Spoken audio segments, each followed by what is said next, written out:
« Je voudrais pas vivre dans une ville dont on voit l'horizon », a dit ma mère, et sa phrase était une citation. Elle citait quelqu'un qui un jour avait dit ça, « Je voudrais pas vivre dans une ville dont on voit l'horizon ». Les porte-manteaux sont des chandeliers qui ont renoncé au feu. J'ai dit dans ma tête, et la phrase était ma pensée. J'ai pensé la phrase sans pronom, sans dormir de soleil. Oui, mais moi, avait écrit quelqu'un sur le banc, sans suite. Oui, mais moi. Les nuages avaient des façons syllabiques de se détacher. Les murs qui ont, dit la phrase, des oreilles, entendaient la mer qui, dit l'autre phrase, bat dans les coquillages. Les bâtons de mer avaient des tendresses de tête de dinosaures parmi les rochers. Un jour, toute l'écume en un endroit, et le bleu loin, loin, loin. Comme toute la ponctuation rassemblée, et nos phrases libres. Et l'écume du ciel, c'est la neige, dit l'enfant, et sa phrase est une question. On éloignera les couleurs les unes des autres, bleu, vert. La mer, son grand bonnet bleu, dit l'enfant, et sa phrase est un constat. Nos étables de gazon vert, et nos crèches trop bâties. Les crèches monégasques à la botte du prince. Et nos phrases pléonasmes, à la canon, entre les canons. J'ai vu le chapeau civil de la dame et le chapeau si militaire du monsieur. Le ciel, lui, faisait sa parade. Nos phrases, castrées de leur sens, et les jeter comme de longues phrases. Et les boxeurs en point de bout de jeté qui boxent, boxent, boxent, boxent, boxent, boxent, boxent, boxent, boxent, boxent la mer.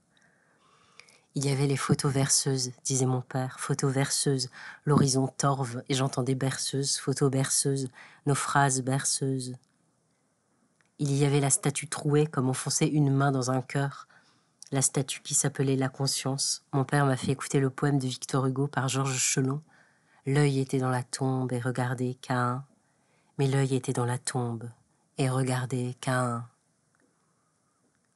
Quelle conscience j'aurais sans les mots, ou quelle conscience m'aurait. Il y avait les arches qui séparaient la mer, inséparables de la mer, inséparables de la mer. Nos fausses phrases en fourrure. Pas à pas, s'appelait le yacht monégasque, et milliardaire rendre quand même ce qu'on lui doit à César. Les champagnes, négligemment.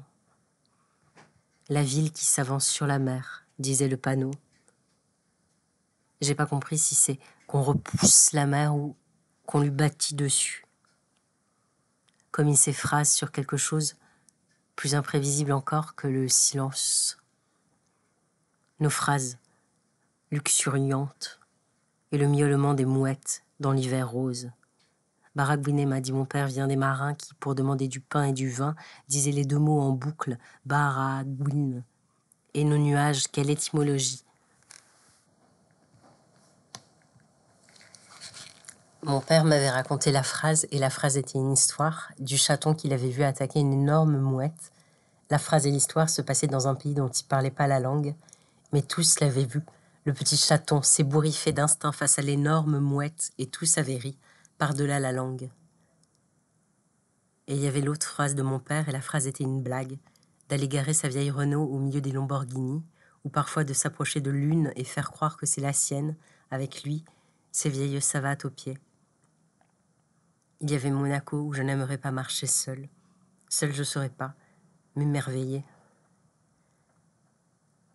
Mon père, lui, sait s'émerveiller aussi du luxe. Il s'en émerveille sans ni jalousie ni colère, naïvement. Avec sa phrase, dit il faut de tout pour faire un monde. Et même oui, de ça. C'est pas vrai que nos consciences sont des labyrinthes. Il y avait la phrase de l'enfant qui se cachait sous la couette dès qu'elle entendait l'aspirateur et qui, quand personne ne lui avait rien demandé, disait à sa mamie « Mamie, j'ai pas peur de l'aspirateur », pour dire bien sûr qu'elle avait peur. Et la phrase était un aveu et une vidéo.